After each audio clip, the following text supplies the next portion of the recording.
Hello everyone and welcome back to the Football Forecast. In today's video, I'm going to be going through my Champions League predictions for Matchday 2. If you enjoyed this video, it'd be great if you could subscribe to the YouTube channel. So starting off with Atalanta Club Brugge. With the games like this that I don't know huge about or I'm not as interested in, I'm just going to do a real short preview. So this is what I sort of know. Atalanta have made a decent start to Serie A, but they struggled in their first Champions League game against PSG. But this is sort of what you would expect to lose 4-0 to a quality team like this. Looking at Club Brugge, I think Club Brugge have made a decent start, or have made a decent start in the Belgium League, look pretty good. In the Champions League, they've been mighty impressive though, winning their first game 4-1 against Monaco. And I reckon that will allow them to get a point from this game in a 1-1 draw.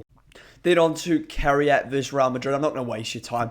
Real Madrid have made a very impressive start this season, with Mbappe being a real key player. They are without sort of Rudiger and Trent, but I still think this should be well and truly enough to win against Carriat and Real Madrid. I think we'll win this game 4-0.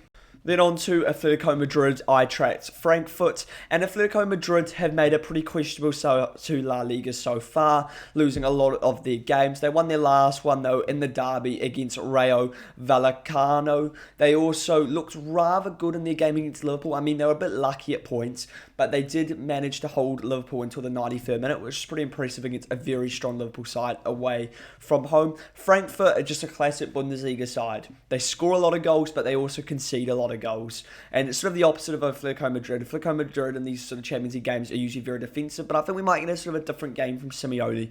I think he might look to go and win this. They need to win some games now because they lost their first game, and I think they will win this game still 2-1. Bodo Glimt, Tottenham Hotspur, and this is a repeat of the Europa League semi-final from last year where Spurs did win this exact fixture 2-0, and I think we could see a very similar scoreline, but I think Spurs look even better now. Bodo Glimt, though, I'm not going to underestimate it, is a difficult place to go.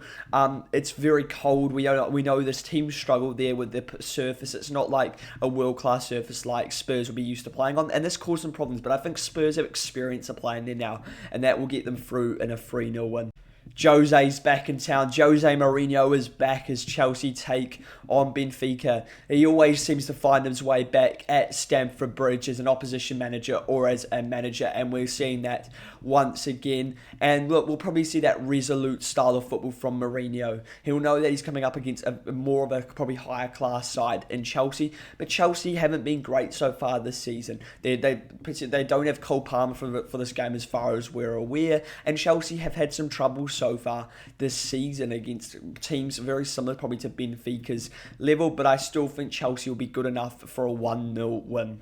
It's welcome to hell for Liverpool as they take on Galatasaray. There is going to be a full preview for this game available on the YouTube channel in about 12 hours later after this upload. And this will be difficult for Liverpool, but Galatasaray have shown that they're going to concede goals. They conceded 5 away at Frankfurt, but it's a difficult atmosphere they're going into.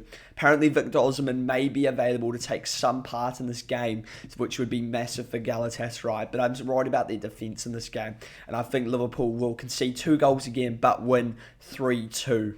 It's Inter Slavia Prague up next, and this is the sort of game that you would expect Inter to win, but they haven't been at their best so far. They've struggled under Kivu's management so far, but I don't think Inter should be scared about Slavia Prague, and I think they're the sort of team that can go far in Europe, as that is sort of what Inter has done in the past under Inzaghi, but also Inter sort of have a squad. They're all about sort of leaders. They're all about sort of making it tight and hard to win, but they've also shown they can score goals in the Champions League, and I think they will score plenty of goals in this game, winning 3-0. Up next is Marseille versus Ajax, and I think Marseille have been rather impressive so far this season. Obviously, they won against PSG. Look, PSG didn't have a lot of their players because they're at the Ballon d'Or ceremony, but that is still impressive from Marseille, and they were really impressive against Real Madrid. Pretty unlucky not to get anything from that game away from home. Looking at Ajax are a bit of a transition phase right now under Heitinga, and I don't think they're going to have enough to beat Marseille, and they're going to lose 3-1. So then on to Bayern Munich, Paphos. I'm not going to waste anybody's time. Look, I don't know a lot about Paphos. Maybe they can put up a surprise, but most likely it's going to be an easy Bayern win. And Bayern have been really impressive so far this season. And I think this is going to be the yearly Bayern drumming in the Champions League where they just absolutely smoke an opponent. I think it's going to happen again and they're going to win 6-0. Then on to two teams that have been rather impressive in the Champions League so far. Qarabag, obviously winning against Benfica away from home. I mean, that is really impressive. Copenhagen getting a draw against Leverkusen at home. But what I remember from Qarabag a couple of years ago in the Europa League is they were very difficult to beat, especially at home. And I think this is going to stay the same way. And Qarabag are going to win this game 3-1. Then on to Union Saint-Gilloise versus Newcastle United. Union Saint-Gilloise have been rather impressive so far in the Belgium League, as well as winning against PSV in the Champions League away from home, which is an impressive result. Newcastle, I mean, they've had pretty mixed results in the Premier League so far, but they did give themselves a pretty good account against Barcelona, and I do think Newcastle will just have too much in this game, and that they will win this game 3-2. Then on to Arsenal, Olympiacos. I mean, this should be a very simple win for Arsenal. Arsenal have struggled a bit this season against the better/bigger teams. But if you had to associate Olympiacos in the Premier, you'd say mid-table to lower, I think, level Premier League side. And for that reason, I think this should be really comfortable for Arsenal because they've already shown against Leeds, against Forest. They do sort of batter these sort of sides, and I think they will in a 4-0 win to Arsenal. Then on to Barcelona, PSG, and I'd say these are two sides right now who are sort of at the top of Europe. That's how good these two sides are right now, along with Liverpool. I'd say those are the three sides that have been so impressive so far this season, but as well as last season. This is a real test to see how good are PSG still and how good are Barcelona. And I do think this is really hard to predict. All results are on the line. I think something which PSG will have in their favour is Nuno Mendes up against Lamine Yamal. We've already seen that Mendes can get the better of Yamal, and I think Mendes can get the better of most wingers in the world, and I think that sort of gets rid of that threat. Also, Yamal may not even be available. He's just coming back from injury. We'll just sort of see how many minutes he'll be available to play, and I see this in a really high scoring draw, and that's what I'm going to go for, with a 3-3 draw. I think we'll see why these two sides are considered the two best in Europe. There will also be a full preview for this game available on the YouTube channel in the next 24 hours, most likely.